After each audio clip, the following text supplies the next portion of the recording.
I'm Rutter of Specialty Bookkeepers. We're an outsourced accounting firm for the hospitality industry, and we're going to be answering your questions today.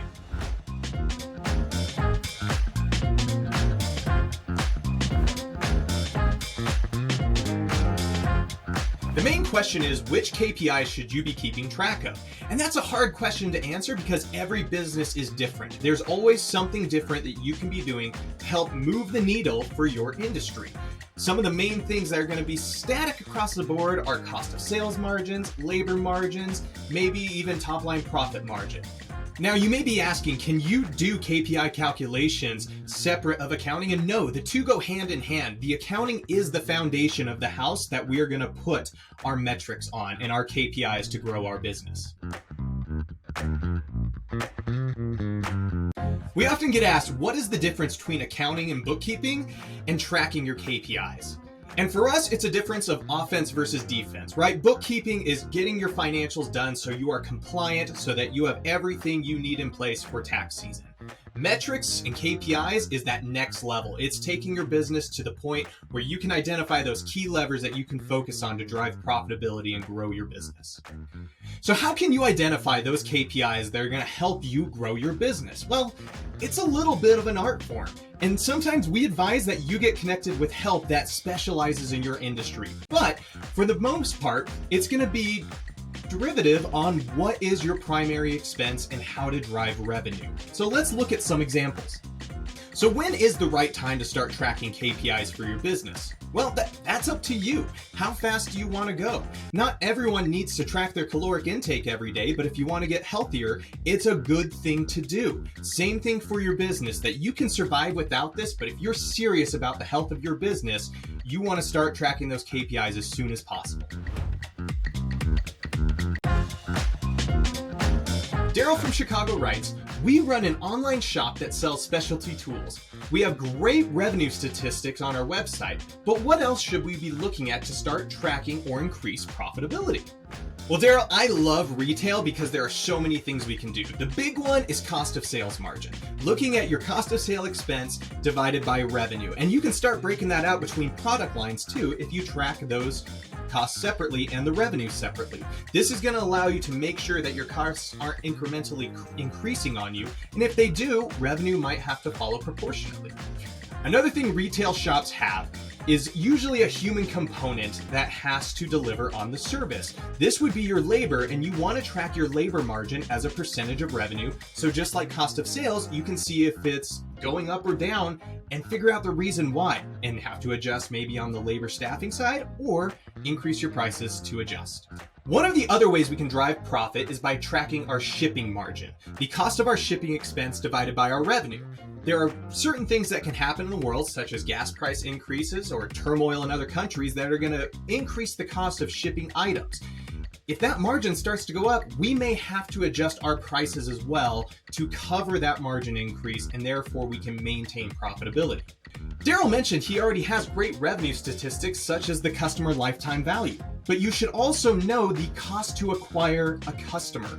By doing that, you know how much you should spend to acquire that customer. There's a saying out there that he who can spend the most to acquire a customer always wins. Well, knowing what that cost you can go to acquire that customer is going to let you maintain profitability while increasing your market share. Another bonus item that most businesses can look at, not just online retail, is your current ratio. Look at your current debts, all your accounts payable, credit cards, and then your current assets, all your receivables and all your cash in the bank, and make sure you divide your liabilities by your revenue. If you can't cover all your liabilities, if that ratio is below 1, you're in trouble. You are living paycheck to paycheck. If that ratio is 6 or 7, you're sitting on a lot of cash that maybe you should be doing something else with to drive value, getting ahead and buying in bulk so that you can get a greater bulk discount. Look for ways to leverage if that ratio is a very large number.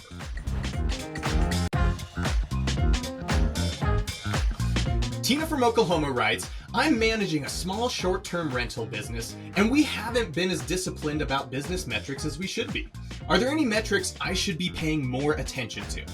Well, Tina, that's a great question. And one of the easiest ones that you want to put in place is tracking your number of occupants. Now, not every single rental software is going to give you that information, but you can ask your guests. You can start tracking that. And the reason that's important is because the more people that go into these short-term units is often going to mean more wear and tear. And wear and tear sometimes can come with improvements needed to the property, but it's also going to sometimes correlate to cleaning costs. So if you have those number of occupants on the financials, and you can track that in a multitude of financial softwares, you can then start doing cleaning fees per occupant and start seeing if you're having to charge more, and you can anticipate the volume of what you're going to need in cleaning staff. You can also start using the number of occupants to forecast FF&E reserves, right? The amount of money you hold aside for improvements on the property, because as you have more people come through the house, you are then going to have to replace items such as coffee makers, maybe even large scale things like hot tubs or just linen and bed sheets. But you want to be holding those funds aside for those FF&E reserves. And what are FF&E reserves? FF&E reserves are furniture, fixtures, and equipment, but essentially those hard goods on site that aren't fixed assets but still need to be replaced every so often because they are crucial to the success of the business. Another thing that you can be tracking with short-term rentals is your guest amenity margin. Think of those small amenities: toilet paper, tissue, maybe coffee that you have on hand, coffee filters. Are you putting too much of that out, and is stuff walking off the property when people leave? Well, you can start tracking the usage of those items per occupant so that you can see if you're leaving too much money on the table and maybe you need to leave less out. If it negatively affects customer reviews, then maybe you put more out. But you can start doing this dance to reduce expense and therefore drive profitability. One more thing that you can track with short-term rentals is booking commission fees. You have multiple channels where you can bring guests into these units, but some of them take a 15% cut, some of them take 10, some take 5, or maybe they do it direct for you in 0. By tracking a margin that is your booking commission expense divided by your top line revenue, you can see that margin over time and see where you're getting hurt by where those sales are coming from, and maybe figure out ways to divert revenue or divert bookings to those channels that incur a lesser expense. Azusa from Colorado writes, I am doing an online coaching business for people in the Japanese community. Due to fluctuations in the yen to dollar exchange rates, some of my clients are having trouble paying. So I've reduced my fees. Is this a good idea? Since I've reduced my fees, more clients have agreed to stay on. Azusa, that's a great question, and ultimately not only a metric one, but also a strategy one. Now, I can't decide what strategy is right for you, but let's give you a metric so that you can keep tabs on what percentage of your business is given away. To do that, you're still going to charge full price on your invoices, but then you're going to apply a discount, and you're going to want to make sure that discount is mapped to a different revenue line. Now you can do a discount margin, your discounts divided by your revenue. And it's up for you to decide what the maximum amount of your business you want to discount away. Maybe it's 20%, maybe it's 15, 10, 8.3. I don't know, that's up for you to decide, but as you can track the ups and downs of those discounts, you're going to be able to make sure that you don't dig yourself into a financial hole by giving away too much of your service. Thank you so much for joining us today. If you're looking for any help in the hospitality industry with hotels, restaurants, spas, or anything else service-based, reach out to us at specialtybk.com and we'll gladly help you out, or visit our YouTube channel, Specialty Bookkeepers, to learn more about metrics. Thank you for joining us today. My name's Tyler Rutter with Specialty Bookkeepers, and I hope to talk to you soon.